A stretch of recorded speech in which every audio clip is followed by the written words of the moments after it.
So what do peptides and biohacking have to do with ancestral health? Well, in today's episode, you'll learn that peptides are very often fragments of naturally occurring amino acids in the body. Today's guest, Nathalie Needham, bridges the modern biohacking practice of peptide therapy with the wisdom of ancestral health practices. You will be surprised that no matter what biohack you embrace for longevity, Nathalie combines ancestral health principles with contemporary biohacking techniques, focusing on sustainable practices that align with our evolutionary biology. Welcome back to Everyday Ancestral. I'm your host, James Berry. Please enjoy our next episode with Nathalie Needham. I have to right away get out of the way the fact that you are glowing red. Can you please explain why? Yeah, well, James, nice to see you too. Thank you for having me on. And I am glowing red. And the reason why I'm glowing red is because as of a little while ago, I've been working with a company called Mitolux for a couple of years now. And the first product that they brought out to market was a small infrared and red light panel that also delivered a measured dose of UVB. And what UVB does is it helps your body to make its own vitamin D, which is really great, right? So for someone who lives in a climate where it's hard for me to get out, and also like the sun is actually not at a good angle for my body to generate its own vitamin D for most of the year, I'm kind of in a world where I don't make a lot of vitamin D because from an ancestral perspective, I come from my ethnic background is based on getting a lot of sun. So my body protects me from making too much vitamin D from the sun, which is great, except for the part where when you don't live in that climate anymore, you now are at a real disadvantage for making enough vitamin D for what you need. And so what the manufacturer did recently is he launched a new panel, which has all those same features, but also has what's called the firelight feature. And the fireplace feature. And the fireplace feature is literally just red and near infrared light. And when you have it on, when you're sitting in front of an artificial blue light source like your computer, it helps to kind of offset and mitigate all the negative impacts of that artificial blue light, which is, skin aging and all, even for the eyes. And I find that on a heavy work day, I get to the end of the day with way better energy than I do when I'm sitting in front of my computer under my artificial lights all day. So it doesn't replace going outside, but it's definitely a really nice, it's a nice hack for when you're indoors a lot more than maybe you should be. Yeah, you bring up a really good point. So, because I think about that a lot, and it's been coming up on a few episodes about how a lot of people have been helping to recalibrate their sleep patterns by just waking up early, getting some of that early morning sun. But to your point, sometimes you live in areas or different seasons where there is no early morning sun. Yeah, I think I would say there are two different things, right? Because I can still get outside and get that early morning sun for circadian benefits, which is what they're doing. Okay.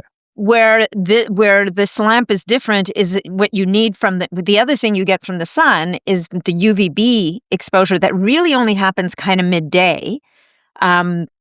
Is what when it comes in contact with your skin is what allows your body to make your own vitamin D. So that's ostensibly how we're supposed to get our vitamin D. So, what he's done is he's mimicked, and he's an interesting guy. You should talk to him because, he's coming at it also from a very ancestral perspective in the sense that he's like, okay, I'm going to mimic what happens during the day with your exposure to red, near infrared, blue. So when you run the program, and the duration of your exposure to UVB is based on your Fitzpatrick scale skin type. And so I will, I've now been doing it for long enough that I've gone up from a Fitzpatrick type 3 to Fitzpatrick type 4. And what happens is I get the lamp runs for 7 minutes. And for the first couple of minutes, it's running red and infrared. And then for a few minutes in between, it brings in also the UVB. So it's mimicking a little bit of what the sun does. And then it finishes with the red and infrared again. And he's got sensors in there that if you're too close to the device, the UVB will shut off. Because if you get too much UVB or you get it from too close, you will burn. Ah, interesting. And So so it's how very measured. How often do you have to do it throughout is it just 7 minutes, what, 3 times a day Once or once. If you're trying to optimize your vitamin D levels, it's once a day. If got it. you're right now, there's no UVB coming from this light, and so it's literally just the red and infrared. Well, this is a great place to start though, because you are known in the biohacking communities. You are a longevity expert.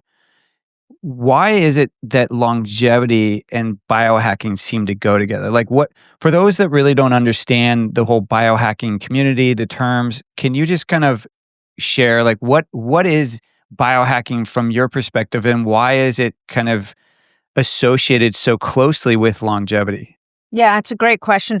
So for me, biohacking is looking at our environment, looking at the inputs into our system, and I think, and it's funny, I think that biohacking for me has evolved a little bit as a definition. Because where I think people kind of get a bit of a disconnect, a lot of people are going to say, you know what, why do you need this red light? Just get outside. Why do you Right. need to take these supplements? Just eat real food, ground, get outside.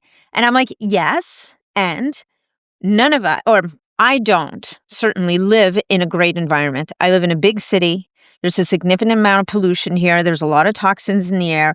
I'm swimming in a non-native EMF soup no matter what I do. I can, I'm hooked up to an Ethernet cable here, but I bet you if I turned on my phone right now, I would see at least 10 different Wi-Fi networks. So Sure. there's a certain degree of things that we just can no longer control in our environment. And so to me, what biohacking is, it's two things. The first thing is, what do we need to do? What principles do we need to apply to help us get to a baseline of balance? And that means that we need to mitigate for some of these overwhelming inputs that our bodies are being challenged with on a minute to minute daily basis. And I'm not saying this to freak people out or to make people think, oh my God, I really need to worry about the air that I breathe. Like, without being panicky about it and without getting neurotic about it, we also need to accept that our bodies are being forced to deal with a lot of things that we just weren't designed to deal with. And so if we can put things back into balance, if we can mitigate, if we can find strategies that help to offset, like having, I have 2 Jasper air scrubbers in my house. These are air purifiers that do a really good job of cleaning the air. I have to accept that I live in a climate, in an environment that is not that healthy, and so my indoor air is not going to be that healthy. So by putting 2 of those things in my house, I'm getting into a world where I can at least control for the air that I breathe most of the day. I'm still going to go outside. I'm not going to wear a hazmat suit or a mask, but I do what I can to mitigate what I can when I can. The next step of biohacking is once we've done all those and once we've gotten ourselves to kind of a balanced state, now we get into the part where it's kind of like the biohacking 2.0. What can we do to really try and slow down the aging process? And other people will talk about reversing the aging process. And whether we can truly reverse aging remains to be seen, but we can definitely do a lot of things to avoid speeding it up. That's for darn sure. We can definitely, at the very least, bring it back to aging at a normal rate. And I've definitely seen evidence that we can slow aging. So now we're getting into things like inhaling hydrogen or air, or doing things like a nano V, or like and then there's the whole space of regenerative medicine, and that's starting to get really crazy, right? We've got things like stem cells and exosomes and growth factors and gene therapy, and now we're starting to get into the more, kind of, we can call it crazy, but really just like the more aggressive strategies for living a longer, more vital, healthy life. And that's where they intersect, right? Because if we can slow down the aging process, and I would argue that if we don't do any of this stuff that I talked about initially, our environment and our lifestyles risk accelerating our aging process. And even things like controlling chronic stress, which I think chronic stress is becoming, unfortunately, all too common. And so can you develop some kind of a mindfulness or breath work or any kind of strategy to help to create some kind of buffer between you and what's crazy in the world to you, right? Yeah, I love this because what I hear you saying is that you look for a marriage of ancestral principles and using technology and these tools to help to offset how kind of extreme, modern life has become in terms of how harmful, Mhm. and accelerating our aging it has started to do. But how do you kind of, because I'm sure you've heard this before, like where people talk about, well, are we trying to play God with some of these things? Like, because I feel like even when you were just starting to go to these extreme kind of gene things, like I just read recently that they were just successful in basically customizing, um, I want to say a child's DNA, like so that people could literally order the type of child they want Yeah. in terms of coloring, everything, and then that's what they get. I mean, I feel like that's where we're going, and that really does, in my judgment, border on like, oh, we're going into like really scary territory. Correct. I agree with you.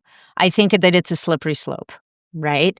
I think that you said something a minute ago. I think that a lot of the biohacking 1.0, I'll call it that, is about bringing us back to nature or using technology to bring back elements of nature into our life that we've lost. It's not going to replace getting out into nature, but it's helping me to mitigate my reality of being inside in front of a computer for too many hours a day.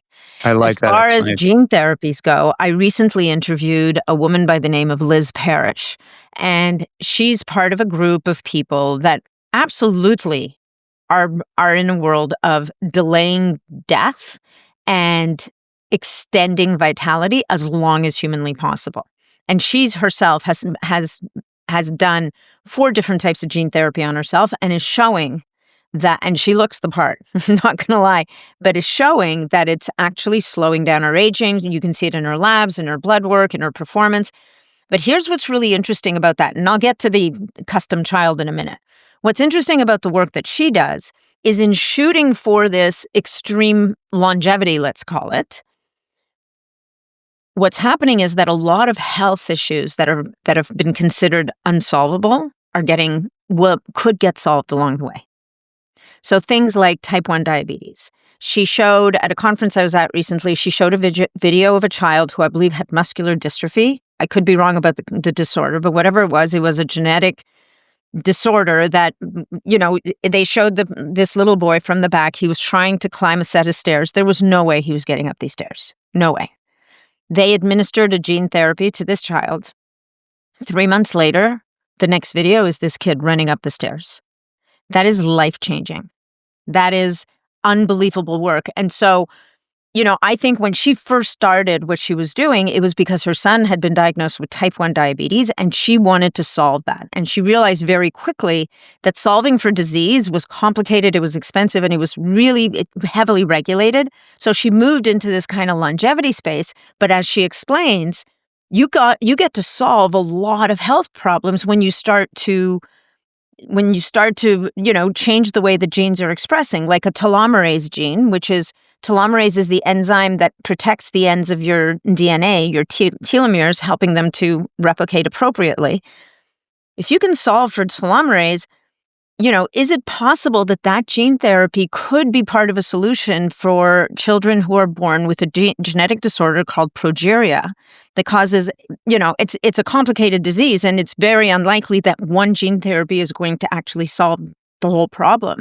But these are kids who start aging kind of like at 5 times the normal rate the day that they're born. So that by the time they're 20 years old, not only do they die, but they've died of all these chronic age-related illnesses that people suffer. So their arteries harden, their skin wrinkles, they shrink, they lose bone density, like all the things happen to them at this crazy accelerated rate.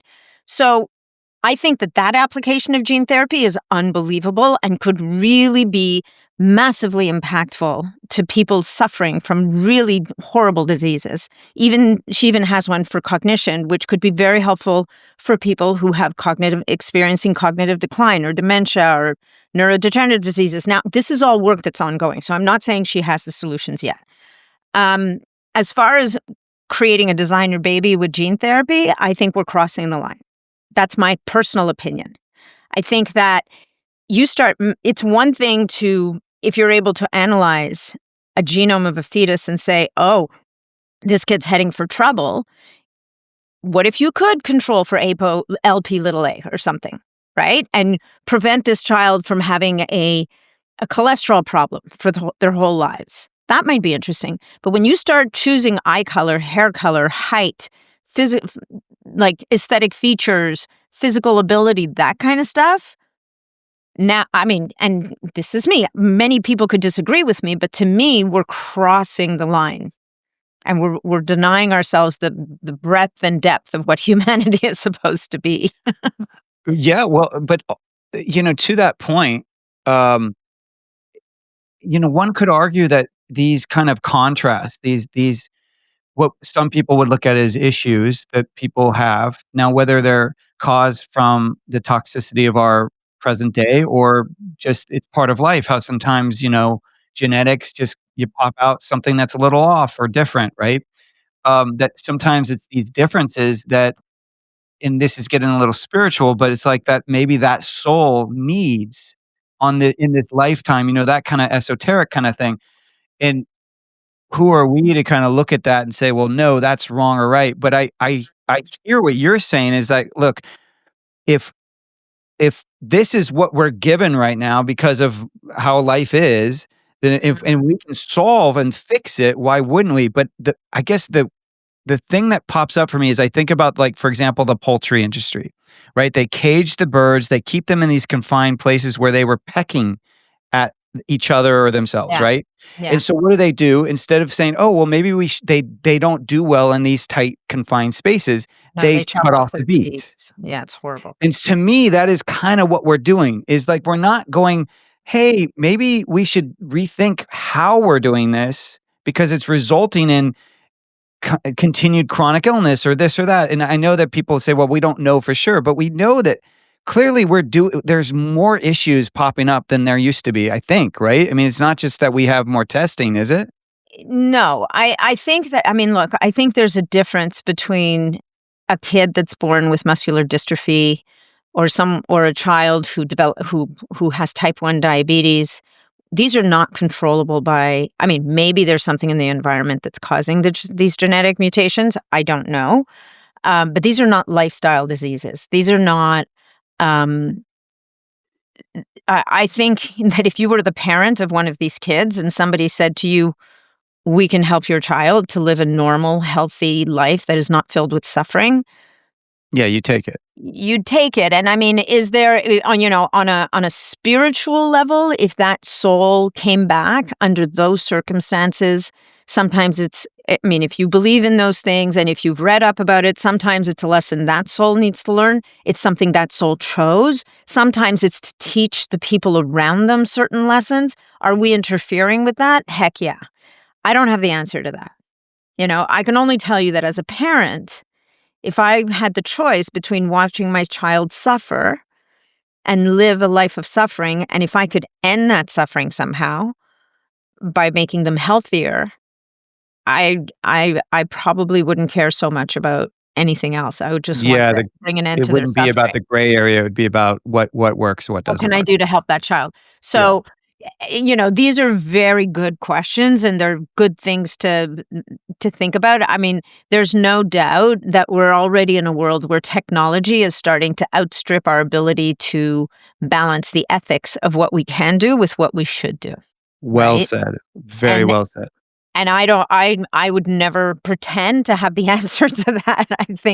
I mean, maybe it's part of the human evolution who knows, maybe part of our journey as a species is to learn to solve these problems. And these people have come along with these problems all along to help us to get to a place Sure. where we can solve them. Maybe, right? But Yeah, no, oh, totally. It could be either or. You're right. You're right. yeah, And yeah. we could philosophize all we want, but the reality is like, the parent, like you said, the parent that's dealing with it, they want the result now. They want help now. It's not They about want their just child talking. not to suffer. They Yeah. want their child to be able to run and play and have a normal life. That fundamentally is what we all hope for. Now, what motivated you to go down this path of health and your interest in longevity? Did something happen to you, or were you sick at one point, or? Well, I started to get old. I mean, look, I would say that 10, 15 years ago when I went back to school to become a holistic nutritionist, it was about helping, I my first career was in sales and advertising, right? But I was always a fitness instructor and I've always been interested in health. And I studied physiology in university. I was the nerdy kid that read National Geographic from front to back I think when I first got married, I had cases of National Geographic that had to be pried out of my fingers and disposed of because it's like, I mean, you can't just keep collecting this stuff. So, I've always had this very, very keen interest in health. And eventually living and being a fitness instructor kind of gave me always allowed me to kind of keep my finger in the whole helping people part, right? And health and wellness. And what ended up happening is I woke up one morning and realized, this sales thing is not working for me. Like it's not feeding me. I don't like it. And you can only say to yourself, they can't possibly be paying me enough to do this so many times before you decide they're not paying me enough to do this.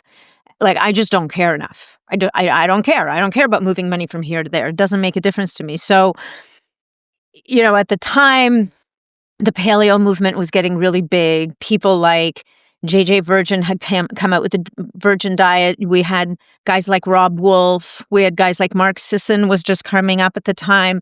Even Dave Asprey was coming out big at that. Like everybody was just it was that kind of initial wave, if you will. And I just got super interested I decided to go back to school and become a holistic nutritionist because I've always been interested in food and I've always been interested in the body's ability to heal. I've always kind of had this belief that the body has a massive capacity for repair and regeneration built in, but we need to figure out how to tap into it and how to get out of the way. And then the longevity piece really, I think, evolved over the last 5 to 6 years. And it's born out of and for me, longevity, I'm not going to sit here and tell you I'm aiming to live to 180. I'm aiming to live for as long as I can be healthy and vital and contributing. And the day that is over, whether it's at 90 or 100 or 110 if I'm lucky or 120, so be it. I'm ready to this may not be a popular opinion, but I believe, back to your point, there's a natural circle of life. Like we're meant to be here for a period of time, and then we're meant not to be here for after that because it's an evolution. Like imagine if you were never going to die, James, how would that affect your psychology, the way that you live your life and interact with people? And like, I don't know, like that, to me, that's inconceivable. And it's not, as much as I don't want to die, I don't think I want that either. Well, and unless everyone around you and that you love is also on the same track. I mean, I know Dick Van Dyke is talking about this because I think he's 100 now. And Yeah. he's talking about how, yes, he's enjoying his life as much as he can, but everyone he knew is gone. Yeah, they're all dead. Your whole They're all people dead. group is dead. And so he's like, I don't have like my friends anymore. And and that begs to the question of like, well, what is the point of this life? Is it about the things we achieve, or is it about the connections we make? It's both, right? And I'm sure Dick Van Dyke is still surrounded by people. It's just his peer group hasn't kept up with him. So is it possible that as we learn to control for all these things that are shortening our lives unnaturally or that are making us sick or accelerating our aging, if we can do that as a society, can we age better as a society, be less of a burden on our loved ones, be less of a burden on society as we age? As a result, get more out of the years that we live, and still come to a good end, whenever that may be. I know I like that thought a lot. So okay, let's just say someone is new, just beginning their journey, just like Yeah. you did, so long ago. But with your knowledge and what you've seen come up, where do you think they should start? Yeah. So where they should start depends on where they are, right? So if this is someone who, really is new to this space, this is someone who didn't have the benefit of coming from a family where, they ate home cooked meals every day, they got outside, they didn't spend a ton of time in front of screens. If they didn't have those benefits, then you have to start there, right? You have to start with the super unsexy foundation that is, get to bed at a reasonable time so that you can get quality sleep, get outside at least a few times a day so that your brain gets the natural light inputs that it needs to regulate your circadian rhythm, which has a huge number of downstream effects. Move your body. Like, I'm standing at my desk right now. Like, I figured out quite a while ago that if I sit for those 8 to 10 hours, I'm done. Like, I try to get up, I can't get to, you're cutting off your circulation. Like, it's not healthy, right? So I have a walking treadmill, which I don't use as much as I used to. Number one, if I record my podcast on that, people get really annoyed because it's distracting. Yeah, you're kind of Like, moving the you're whole time, right? bouncing and people are like, "What are you doing?" Like, this is really annoying. But I actually have what is this? Like a 20-pound kettlebell under my desk. So I have one foot up on the kettlebell just to change up my posture on a regular basis. So move your body during the day, get that quality sleep, get the natural light. Once we've checked those off, eat real food. Like, you've got to clean out your cupboards, guys. Like, you've got to go back to eating whole foods. And even if our soils are not as rich as they should be, and we're not getting as many nutrients, it's still, don't forget that food's not just calories, it's not just nutrients, it's information.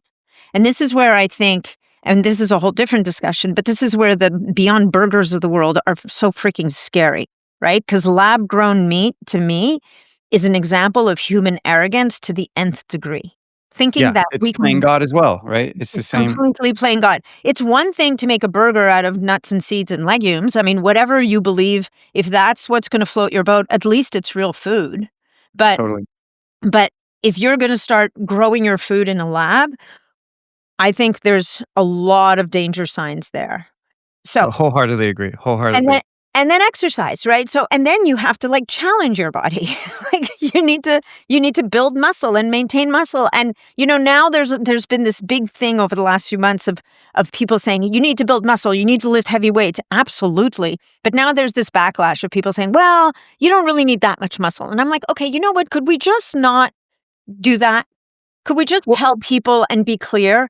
You need to lift heavy things, as heavy as you can lift, because if you don't challenge your body, nobody's telling everybody they have to walk around with like 100 pounds of muscle on their frame. That's actually not efficient, and it's not that good for you. But we are saying that my goal is that in my 80s and my 90s, I'm standing as straight and as tall as I am right now.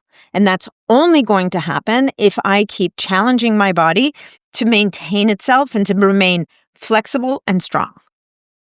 I love it, but you're bringing up something that this whole, like, we're going one direction, then we go another. To me, that's so human, right? We're so always, we want the comfort of consistency, but we're so inconsistent. Yeah, I think also, like, don't forget the power of social media. People are looking for clicks. They're looking for eyeballs. They're looking for attention. And so they're going to say the most controversial thing that they can think of that challenges the current status quo so that people will go, wait, what? I didn't know that. What does that mean? Oh my God, does that mean I don't have to exercise? Thank God. I can be comfortable and right. So it's it's unfortunate that now we're in a world where social media puts us is a new input. It's a new thing we have to control for.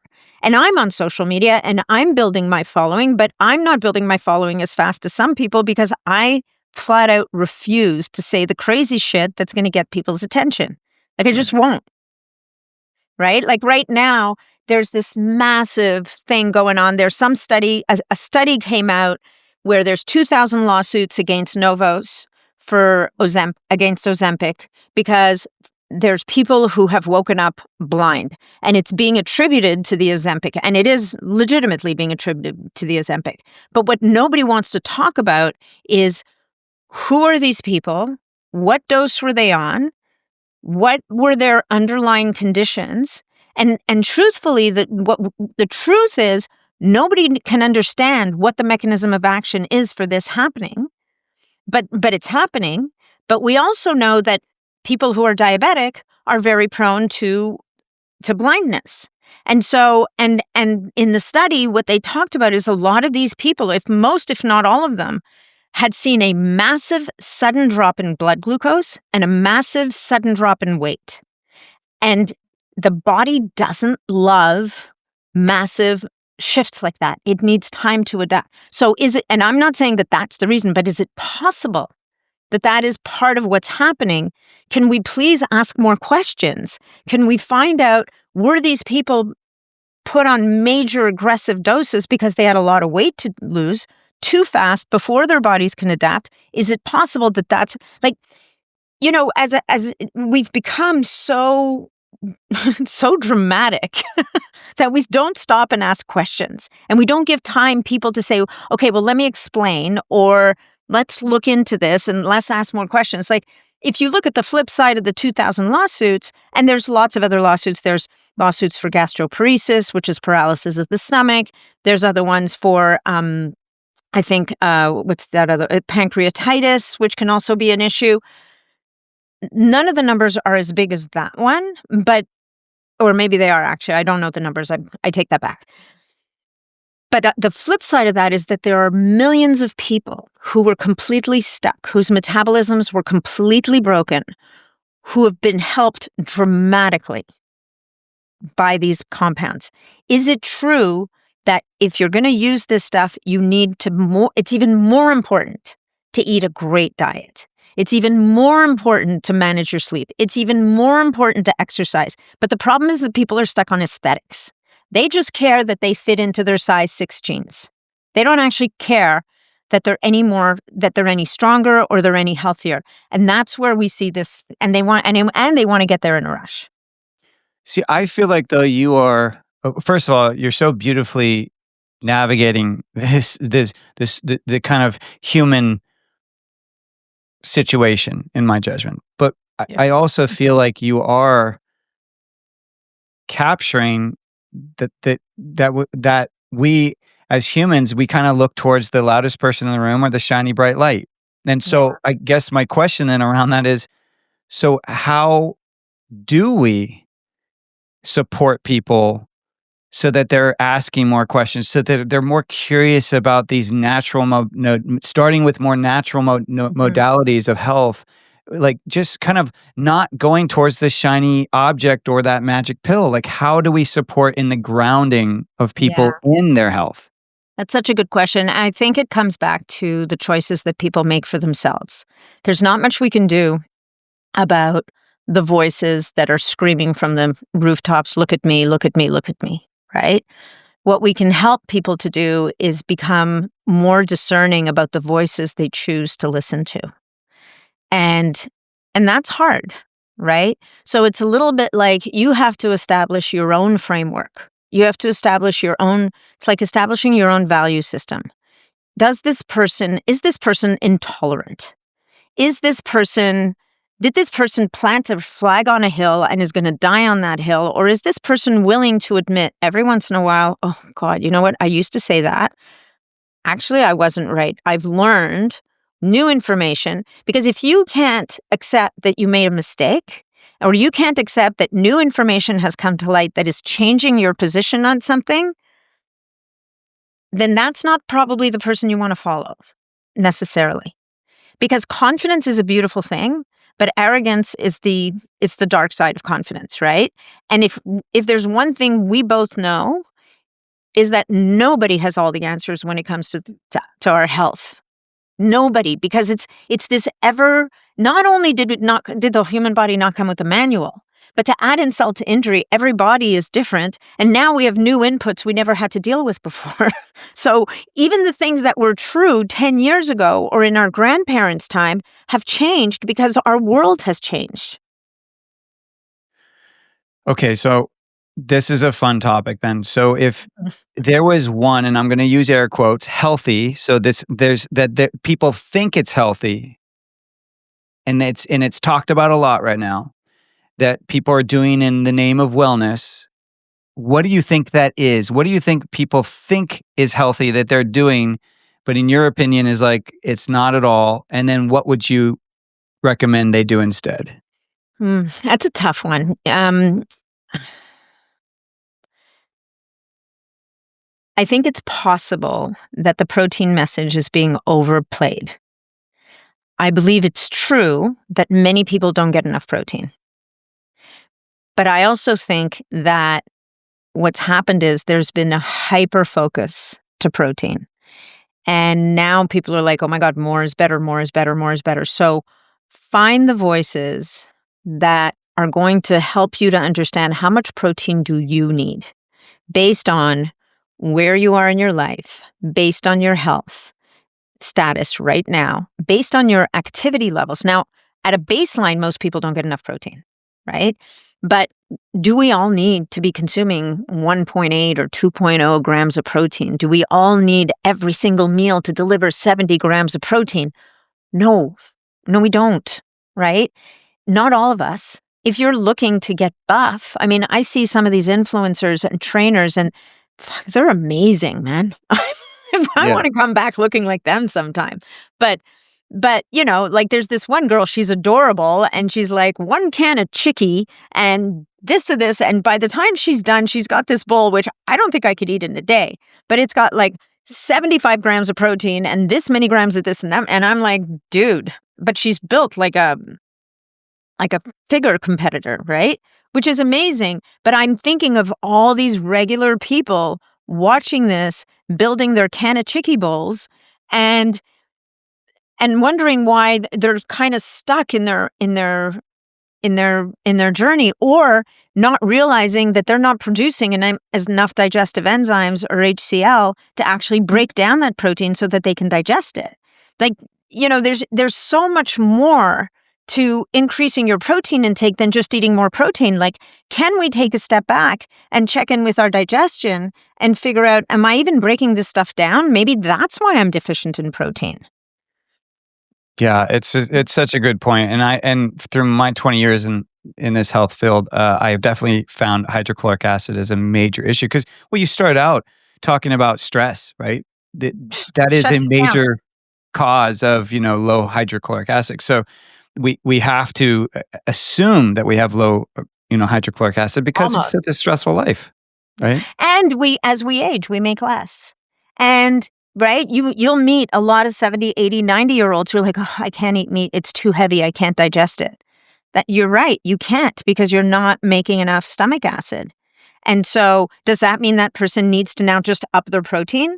No. It means that person needs to either take bitters before the meal to stimulate acid. Maybe that for them, that's not going to be enough. Maybe they need to add digestive enzymes and HCl to their regimen when they eat so that it helps their body to break down the protein. And maybe then they can eat a reasonable amount of protein and be A-okay with that. What do you think of the apple cider vinegar, in a glass of water before you eat your meal?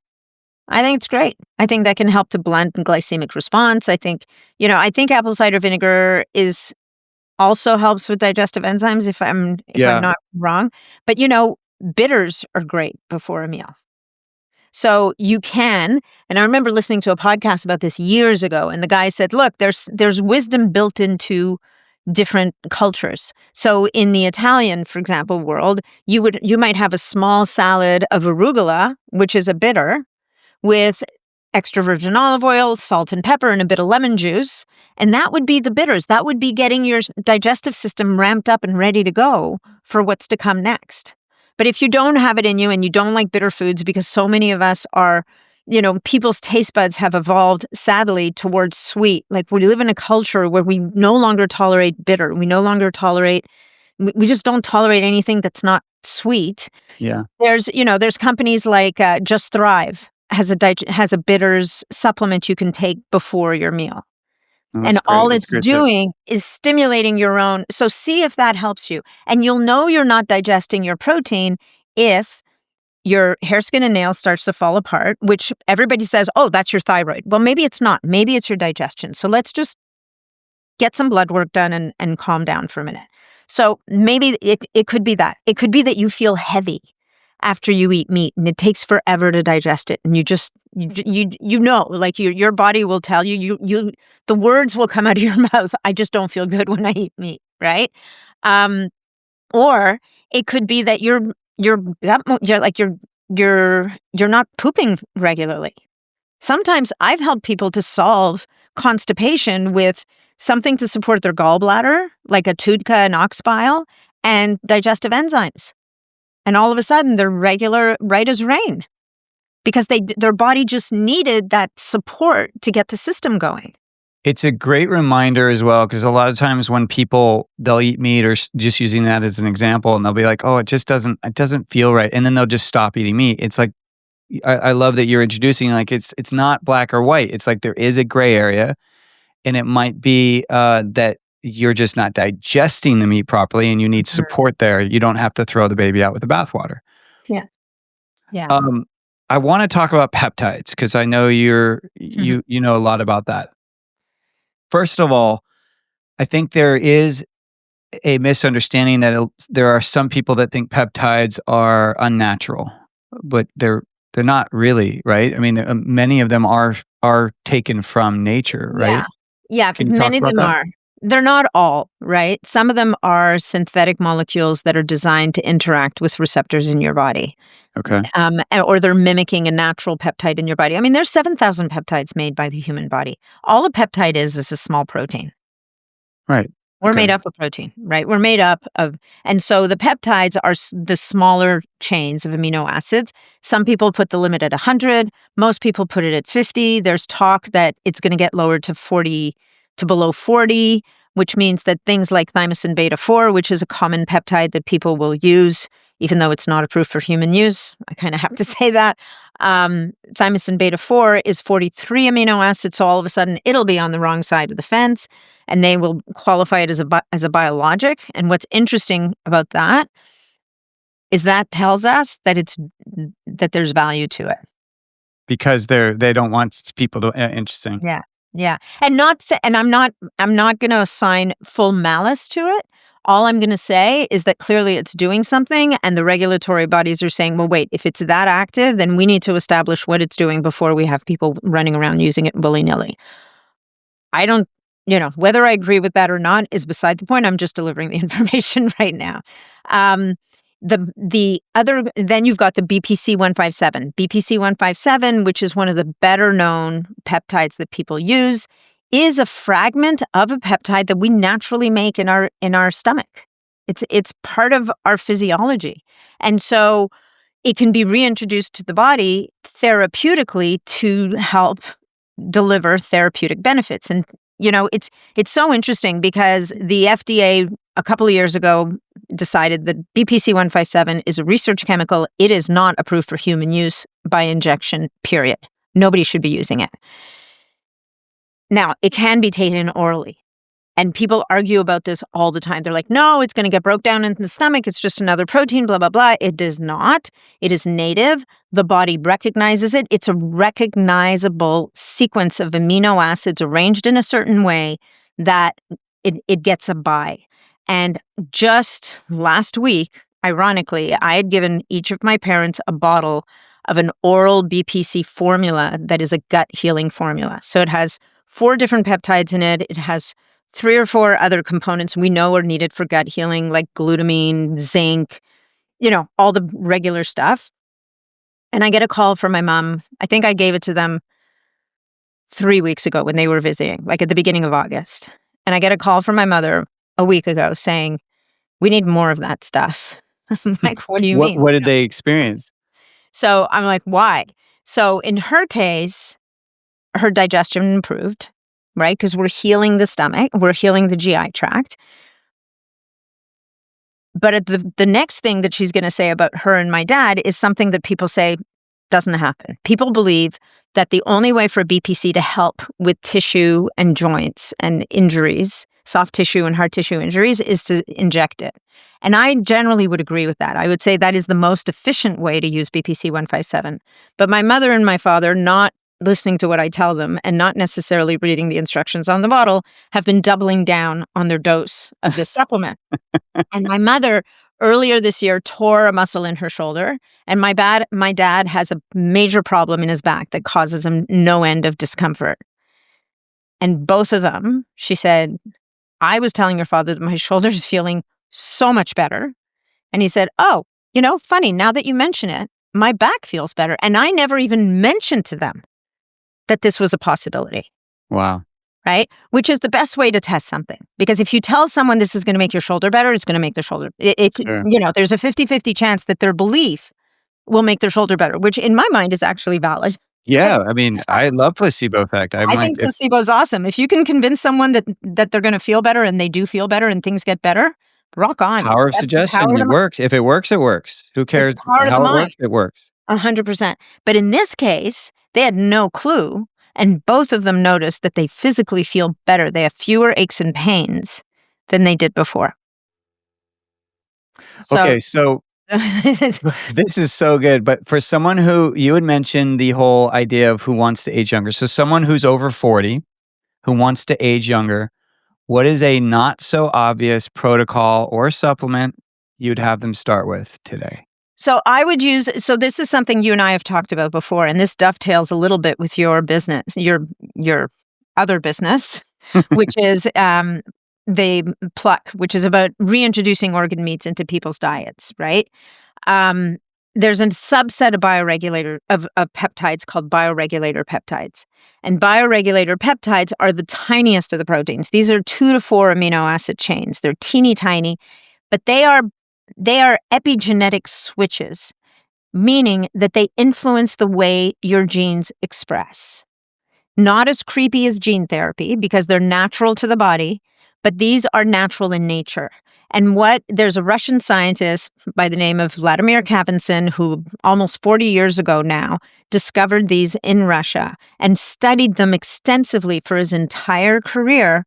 Started with computer simulations, moved into animals, and then moved into human testing, and was able to show that when we reintroduce these bioregulator peptides into the body, it helps to basically repair day-to-day damage or day-to-day deficiencies in the function of our tissues, glands, and organs that we lose as we age.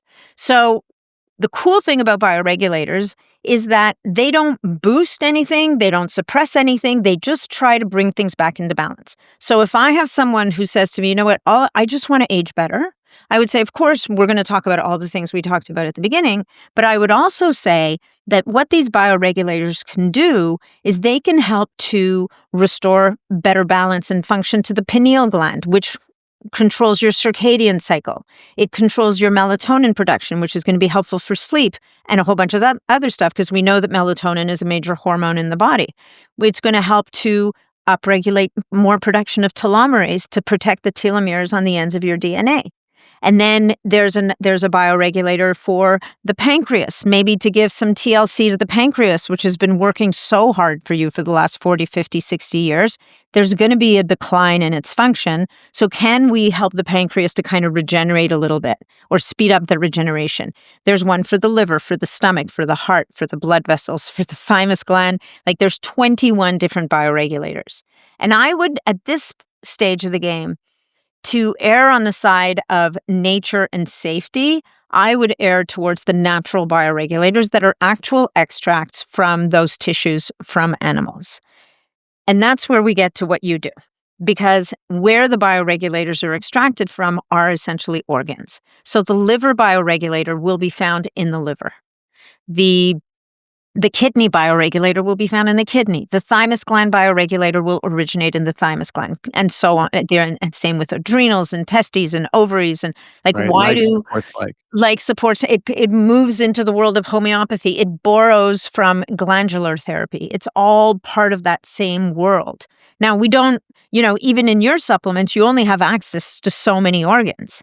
There's lots of bits and bobs that are not allowed to be used or get thrown away or whatever the case may be. So with the bioregulators, you get access to the thyroid, the adrenal glands, the ovaries, the testes, the blood vessel, you can eat heart. It's a really nice meat if you can find it. You can eat bone marrow. There's a bone marrow bioregulator, but a lot of people don't like it, don't want it, or it's not part of their world.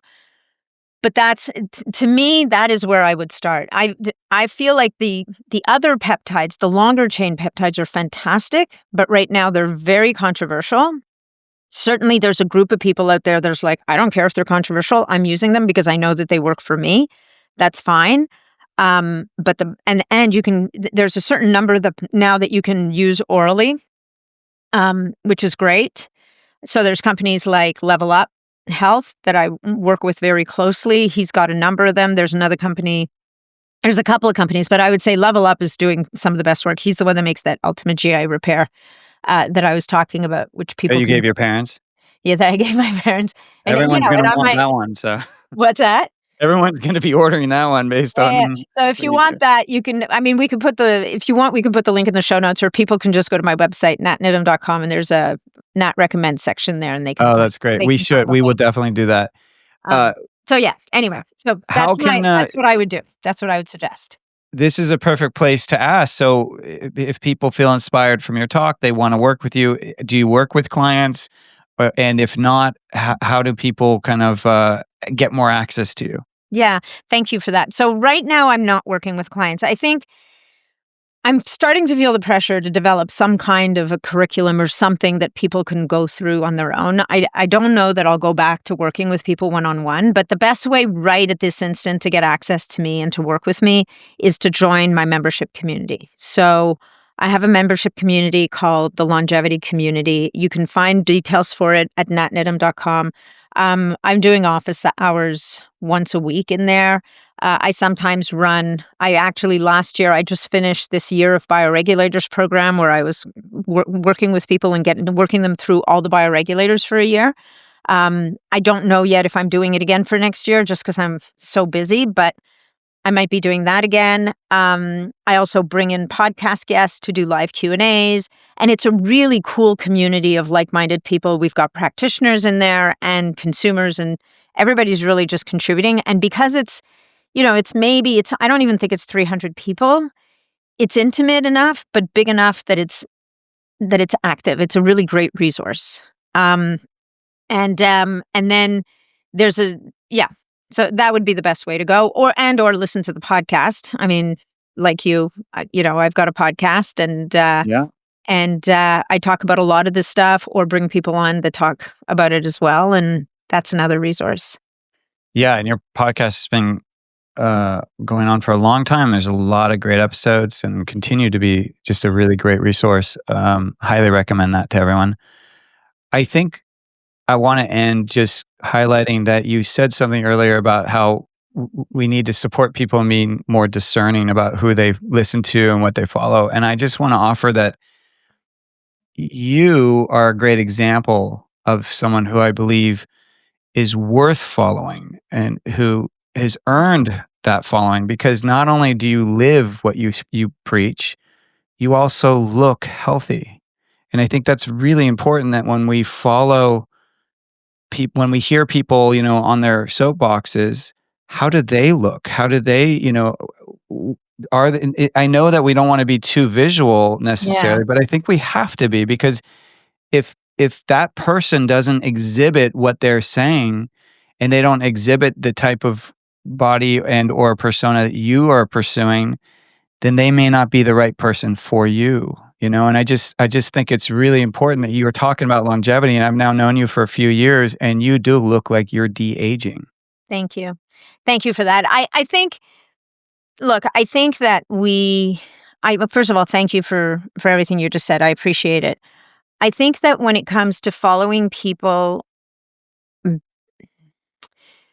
we have to be careful with how people look, right? I think that, I mean, I came to the space relatively late in life. If I'd been doing what I've been doing since I was 35 or 40, I probably would look even like a lot younger than I look now. And that doesn't change my message, right? And I mean, definitely somebody who looks ill and who you can find shots on TikTok of, sitting and having their meals at Burger King or McDonald's or whatever. It's not living the life. They're not walking the walk. They're simply just talking a talk that's going to get them recognition or whatever the case may be.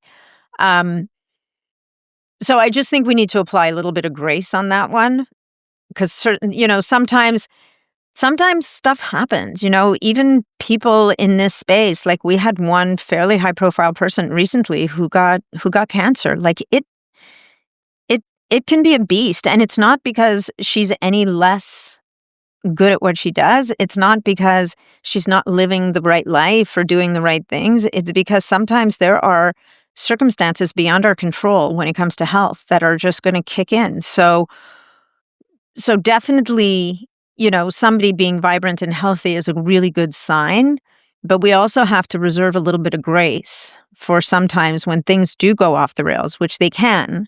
That's beyond our control. And now we're working in a world of, okay, now how does this person handle that? How do they manage it? What are you going to do about it? Yeah, well said. I was, that reminds me though, I was curious during this talk. So what is Nathalie Needham like when do you fall off the rails ever? Like, do you ever have days where you're just like, Yeah. I'm just done doing all the biohacking. I just want to have a, no frills, nothing kind of day, Sure. Of course. Yeah. It happens every once in a while, and I don't feel as good at the end of the day, if I've sat and if I, where I'll get pulled down sometimes if I allow myself to spend too much time on social media, kind of get sucked into that doom scrolling thing. It's almost like a necessary lesson for me to remind me, man, I can't imagine people who spend their days like this. Like, talk about toxic. It's more toxic than any food, than any activity, than almost anything else. Because I could see that. It will alter your physiology by destroying your mentality, your spirit. It's soul crushing what's happening right now in the world. And I think that, in an effort to be heard, all the sides are becoming more and more and more toxic, and it's becoming more and more and more difficult to find the truth and to not lose anybody's humanity in all this. And if there's one thing I want to leave people with is remember that everybody's a human being. Everybody wants to live. There's bad actors in the world we have to wonder what they're doing here and why they're here, but they're not the majority. And you cannot paint a whole group of people with the same brush of a bunch of bad actors. So I don't want to get political about anything, but what I see happening in the world right now is this rise in hatred and intolerance. And honestly, guys, I think that will be the thing that takes us down. That will destroy your longevity almost more than anything.